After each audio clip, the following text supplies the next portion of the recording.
ان الذين آمنوا والذين هاجروا وجاهدوا في سبيل الله اولئك يرجون رحمة الله والله غفور رحیم۔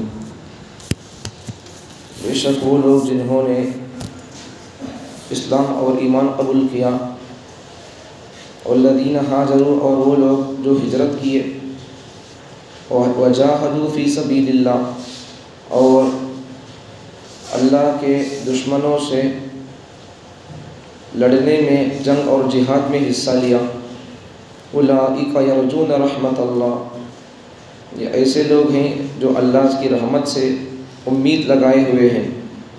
اللہ غفور الرحیم، اللہ بخشنے والا اور بڑا مہربان ہے۔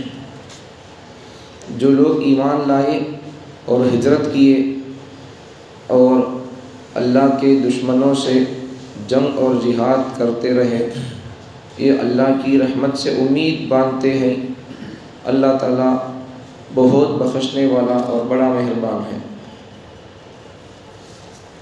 تو کل جو قصہ آپ کو بتایا تھا،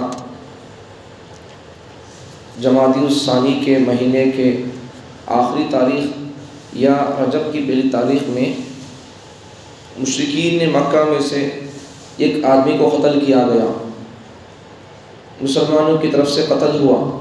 تو مشرکین مکہ نے ہنگامہ مچا دیا کہ تم مسلمانوں کو حرمت والے مہینوں کی قدر نہیں ہے، ایسا بول کر ہنگامہ مچا دیے تھے۔ تو جو صحابہ ان کو اس آدمی کو مار دیے تھے، اس کے بعد انہی کا قصہ ہے یہ۔ وہ پیغمبر صلی اللہ علیہ وسلم سے آ کر پوچھتے ہیں کہ یا رسول اللہ، ہم نے جو اسے قتل کیا، مار دیا ہے، یہ بھی جنگ اور جہاد میں داخل ہوگا یا نہیں؟ شرعی اعتبار سے اس کا کیا حکم ہے؟ تو پیغمبر صلی اللہ علیہ وسلم نے فرمایا کہ تمہارا اسے قتل کرنا، مارنا، یہ بھی جنگ اور جہاد تھا، ڈرنے کی کوئی بات نہیں ہے۔ تم سے اگر غلطی ہو گئی ہے، تم ایمان بھی لائے ہو، ہجرت بھی کرنے والے ہو، ہجرت بھی کرتے ہو اور دشمنوں سے لڑتے بھی ہو، جہاد بھی کرتے ہو اور اللہ کی رحمت سے امید رکھتے ہو، تو پھر تمہاری اس کوتاہی سے تم توبہ کرتے ہو، اجتہادی خطا ہو گئی ہے، تو اللہ تعالیٰ تمہاری اس اجتہادی خطا کو معاف کرنے والا ہے، بخشنے والا ہے۔ مرتد کی احکام بیان کرنا ہے۔ مرتد وہ آدمی، ایک قصے میں ہوا کیا، وہ ان کا مال جو اسے قتل کرنے کے بعد ان لوگوں کا مال کفار کا جو لے کر آئے تھے، تو اس مال میں سے پیغمبر صلی اللہ علیہ وسلم نے 5واں حصہ لیا۔ اس کے بعد پھر بقیہ حصہ انہی ساتھیوں کو، انہی صحابہ کو جو ان کو قتل کرنے کے لیے گئے تھے، قافلہ بنا کر پیغمبر صلی اللہ علیہ وسلم نے بھیجا تھا کسی اور کام کے لیے، تو بیچ میں لڑائی ہو گئی تھی، تو انہی صحابہ کے لیے وہ بقیہ مال دے دیا تھا۔ اب یہاں کچھ مرتد کی احکام بیان کرنا ہے۔ مرتد بولتے کسے پہلے سمجھو۔ مرتد وہ بندہ جو اسلام لانے کے بعد اسلام سے پھر جائے، چاہے وہ یہودی مذہب میں چلا جائے، عیسائی مذہب میں چلا جائے، ہندو مذہب میں چلا جائے، سکھ مذہب میں چلا جائے، کسی بھی مذہب میں چلا جائے، من جملہ اسلام کو چھوڑ کر تمام مذاہب کفر ہی ہیں۔ ہمیں بول رہی تھی عیسائی، یہودی، ایسا بول کر اسلام کے علاوہ تمام مذاہب کفر ہی ہے، کسی مذہب میں چلا جائے بندہ کافر ہی ہے۔ تو اسلام سے پھر جانا، کسی بندے کا اسلام لانے کے بعد اسلام سے پھر جانا، اسے بولتے ہیں، اس آدمی کو، پھرنے والے آدمی کو بولتے ہیں مرتد۔ اب یہ قرآن مجید میں مرتد کی احکام کیا ہے؟ جو بندہ اسلام لانے کے بعد اسلام سے پھر گیا تو پھر وہ آدمی کافر ہو گیا، مرتد ہو گیا۔ اب اس کے اسلام کی زندگی میں مسلمان ہونے کی حالت میں جو اعمال کیا تھا، وہ اعمال پورے اس کے ڈیلیٹ ہو جائیں گے۔ اب پھر اسے نئے سرے سے شروع سے پورے اعمال کرنا پڑے گا۔ اگر وہ کل بتایا تھا میں، اگر کوئی آدمی مسلمان ہونے کی حالت میں حج کیا تھا، اگر وہ مرتد ہو گیا تو پھر اسے سرے سے دوبارہ اسے حج کرنا پڑے گا۔ تو مرتد کے بہت ساری احکامات ہیں۔ اب مرتد آدمی کے بارے میں کیا کرنا چاہیے؟ مرتد آدمی کو اسے قید کر دے، 3 دن تک اسے قید کر کے رکھے، اسے سمجھائے، بول بات تیرا اسلام سے پھرنے کا وجہ کیا، سبب کیا، اسلام میں تجھے کیا کمی نظر آئی ہے، اسے سمجھاتا رہے۔ اس کے دل کے اندر، دماغ کے اندر کوئی شبہ ہو اسلام کے کسی حکم کے بارے میں، یہ حکم ایسا اچھا نہیں ہے، اللہ کی طرف سے ظلم ہے، اگر کسی حکم کے بارے میں، اللہ کے کسی حکم کے بارے میں شبہ ہو، ڈاؤٹ ہو، تو اس کے اعتراض کو حل کرنے کی کوشش کرے۔ اسے 3 دن تک قید میں رکھے، بند میں رکھے. اس کے بعد سمجھانے کے بعد بھی اگر وہ آدمی 3 دن کے بعد دوبارہ اگر اسلام میں واپس لوٹ کر آ جائے گا تو کوئی بات نہیں ہے. اگر 3 دن کے بعد بھی اگر وہ آدمی اسلام پر آنے تیار نہیں ہے تو اسے اسلامی تعلیمات کے مطابق مرتد آدمی کو قتل کر دیا جائے گا. اچھا، اگر کوئی عورت اگر اسلام سے پھر گئی ہے تو اس کے بارے میں کیا؟ اگر کوئی عورت اسلام سے پھر جائے تو اسے بھی سمجھایا جائے گا.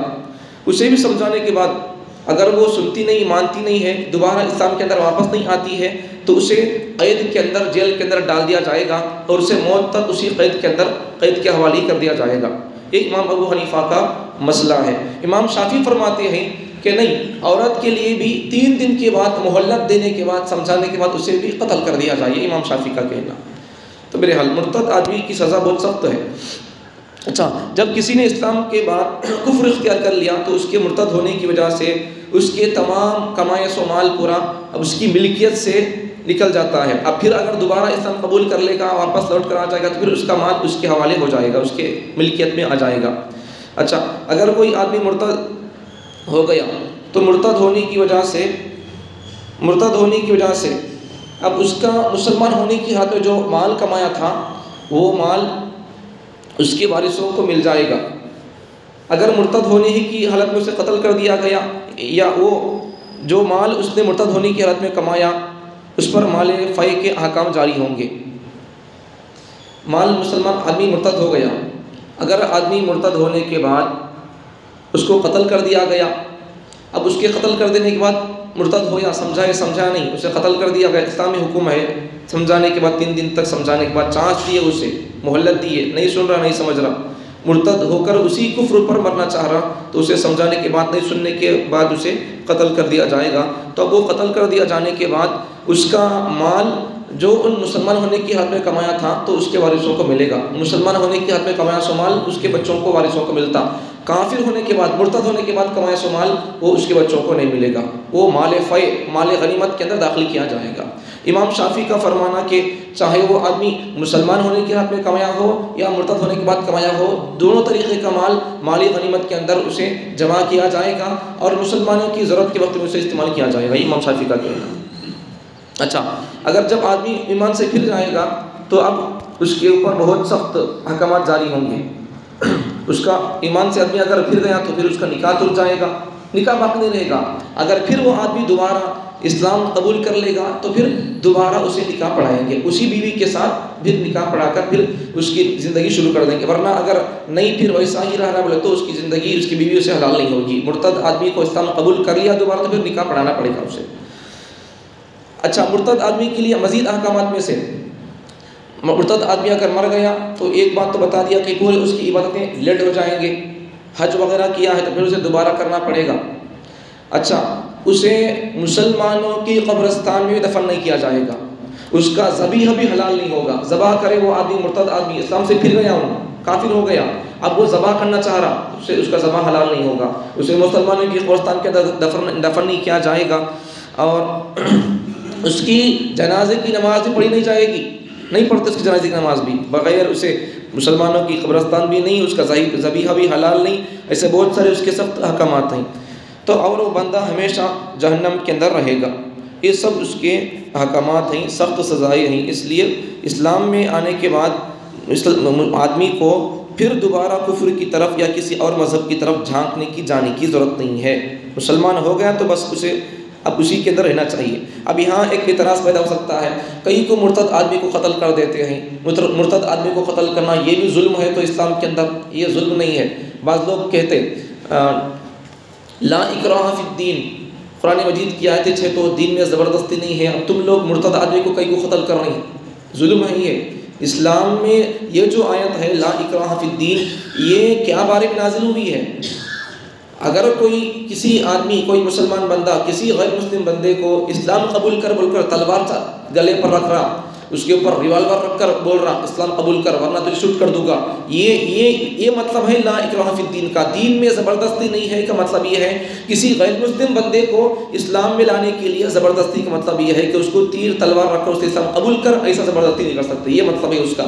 اب یہ جو مطلب ہے مرتد کو قتل کرنے کا، یہ ان پہلے اسلام قبول کیا تھا، اسلام میں تھا، اسلام کے احکامات سمجھا، اسلام کی برکتیں کیا سمجھا احکامات کی، پھر دوبارہ اسلام سے پھر گیا، تو اب اسے اسلام معلوم ہونے کے بعد، اسلام کی احکامات کی برکتیں جاننے کے بعد پھر دوبارہ کسی اور مذہب میں چلا گیا، تو اسے جاننے کے بعد کسی اور مذہب میں جانے کی وجہ سے اسے قتل کیا جائے گا.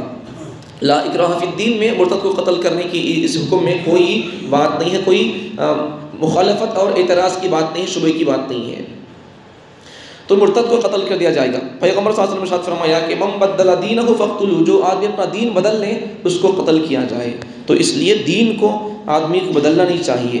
مرتد کے بہت سارے آج کل کے پروپیگنڈوں کو اگر دیکھیں گے تو بہت ساری آج کل کے حساب سے بہت سارے لوگوں کا مرتد ہو جانا وہ فکری اعتبار سے ارتداد. یہ تو کیا آدمی کھلم کھلا بولنا میں اسلام چھوڑ دیا ہوں، یہ بولنا یہ تو ظاہر معلوم ہو رہا، لیکن فکری ارتداد، ذہنی ارتداد، دل و دماغ کا ارتداد، اس میں تو بہت سارے لوگ مبتلا ہیں. کسی اسلام کے حکم کو نہیں ماننا، یا پھر عیسائی مشنریز کے اسکولوں کے اندر اپنے بچوں کو پڑھانا اور وہاں نہیں بول کر چھوڑنا، کو ایسا بول کر بولے تو کہیں کو نہیں چھوڑنا، بہت اچھا پڑھاتے، وہاں بہت اچھا پڑھاتے، ساتھ میں یہ بھی کراتے، سورہ نمسکار کراتے، یوگا کراتے، اور بہت سارے اسکولوں کے اندر بہت ساری غیر مسلم ان کے تہواروں، ان کی عیدوں کے کام وغیرہ وہاں ہمارے مسلمان بچوں کے ساتھ کراتے ہیں. مگو بناتے ہیں مگو، اور کسی مورتی کی اسے بت بنا کر لاؤ بول کر وہ بھی بولتے ہیں، اور ہمارے بچے اس بت کو بنا کر لے کر جاتے ہیں. یہ ساری چیزیں فکری ارتداد میں داخل ہو جاتی ہیں. اس لیے آدمی کو کسی بھی طرح کا ارتداد ہو، مرتد ہونے کے ان تمام باتوں سے، ان تمام احکامات سے، کسی بھی طرح کے ارتداد سے آدمی کو بچنا چاہیے. اب آخر میں کیا بات ہے؟ آخر میں اب یہ جو مشرکین مکہ آ کر معاملہ مچا رہے تھے کہ تم کو اشہر حرم کا، حرمت والے مہینوں کی قدر نہیں ہے، ان کی عزت عظمت کا تم کو احترام نہیں ہے، تو اس کے بارے میں اب اگر اشہر حرم میں حرمت والے مہینے رجب، ذی القعدہ، ذی الحجہ، محرم، 4 مہینے اسلامی اعتبار سے حرمت والے مہینے، تو حرمت والے مہینوں کے اندر اسلام میں اور اسلام سے پہلے بھی قدر کی جاتی تھی. اب موجودہ دور میں ان 4 مہینوں کی حرمت باقی ہے یا نہیں ہے؟ اسلامی مسلمانوں سے اگر کوئی اسلام کا دشمن ٹکر لینا چاہ رہا، جنگ اور جہاد کرنا چاہ رہا، ان 4 مہینوں میں رجب، ذی القعدہ، ذی الحجہ، محرم، حرمت والے مہینے میں اگر کوئی آدمی اسلام سے، مسلمانوں سے لڑنا چاہ رہا، تو ان مہینوں میں اس آج کے دور کے اندر کیا حکم ہے؟ بعض علماء اس مسئلے کے اندر اختلاف ہے. بعض علماء کا کہنا کہ نہیں، وہ حکم اب منسوخ ہو چکا ہے، منسوخ. اب وہ جو اسلام میں ان 4 مہینوں کے اندر لڑنے کی بات ہے، وہ لڑنا نہیں چاہیے، وہ منع کیا گیا، وہ لڑنے کی بات تھی، لڑنا منع تھا، وہ اب ختم ہو گیا، لڑ سکتے ہیں. بعض علماء کا کہنا یہ. بعض علماء کا کہنا کہ اگر دشمن پہل کر کے مسلمانوں پر حملہ کرنا چاہتا ہے تو مسلمانوں کو دفاع اور ڈیفنس میں ان سے لڑنے کی اجازت ہے. بہرحال خلاصے کے طور پر آخری بات کہ اب موجودہ حساب سے، اور پیغمبر صلی اللہ علیہ وسلم کی حدیث سے بھی اس کو ہم کو پتہ چلتا ہے، پیغمبر صلی اللہ علیہ وسلم نے ایک مرتبہ اشہر حرم میں ہی پیغمبر صلی اللہ علیہ وسلم نے صحابہ کو بنی ثقیف سے جہاد فرمایا. اشہر حرم میں بنی ثقیف سے جہاد فرمایا تھا، اور حضرت ابو عامر اشعری کو اشہر حرم میں وادی اوتاس میں جہاد کرنے کے لیے بھیجا تھا. یہ سن 1 ہجری کا واقعہ ہے. تو اشہر حرم میں پیغمبر صلی اللہ علیہ وسلم نے جنگ جہاد کرنے کے لیے بھیجا تھا. تو ہم سے یہاں سے پتہ چلتا ہے کہ اب حرمت والے مہینے میں رجب، ذی القعدہ، ذی الحجہ، محرم، ان 4 مہینوں میں جنگ کرنا منع تھا. وہ جو حکم تھا وہ پہلے تھا، اب یہ حکم منسوخ ہو چکا ہے. اللہ تعالیٰ مجھے آپ کو کلام اللہ کو سمجھنے کی توفیق عطا فرمائے.